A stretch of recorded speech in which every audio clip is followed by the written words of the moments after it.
Hi, my name's Letesha Stephens and I work at Grampians Community Health. I was employed to work in the role as a telehealth disability peer support worker in the Grampians region as one of the trial activities as part of the SPIDAH project. This role aimed to deliver a program for upskilling people with an intellectual disability and their supporters on how to access telehealth appointments and video consultations via digital platforms. Telehealth is when you attend a health appointment using technology, like by the use of your phone or a computer. This can be really useful for people living in rural and remote areas and for times that a physical health check with a doctor isn't needed. It is still important to have face-to-face health appointments with a GP when needed.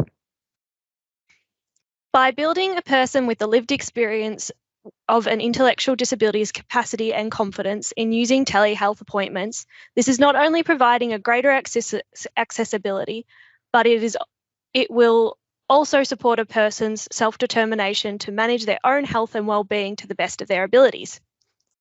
The role focuses on 3 areas, so training and education, information and resources, and engagement and advocacy. Training and education for people with a lived experience of an intellectual disability and their supporters focuses on building technical skills and one-on-one supports. This could look like learning how to access a telehealth appointment by a phone or video, using a phone calendar to track appointments, the use of voice activation of maps to navigate to appointments, may that be Google or Siri, downloading and accessing health apps like Smiling Mind, phone etiquette, and as well as access into referral pathways. Training was also delivered to disability services and healthcare providers. These group sessions involved a key focus on the importance of telehealth, but also reasonable adjustments.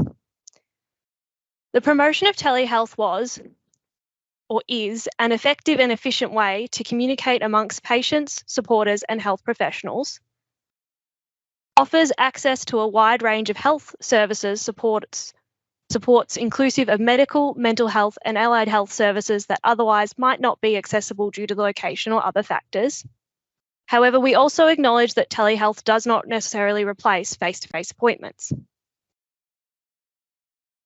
Information resources were also made to provide information in an easy-to-understand way. This includes instructional how-tos, written resources, and videos on accessing telehealth by the use of phones or computers. One of the clients we were able to use these resources to was to support their independence in accessing telehealth appointments, but also in the future as well too. It is also well known that people learn in different ways. So Grampians Community Health also delivers a podcast episode, which are sustainable resources that people can listen to.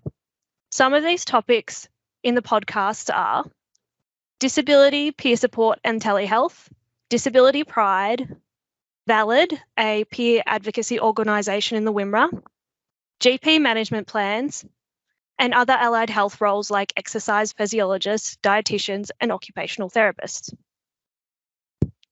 Feedback from clients was that the approach to training and resources supports their confidence in accessing primary healthcare professionals using telehealth. This worked well for clients as it was considerations were made for making changes to the learning material so they matched how a person likes to communicate, supporting the individual to learn at their own pace.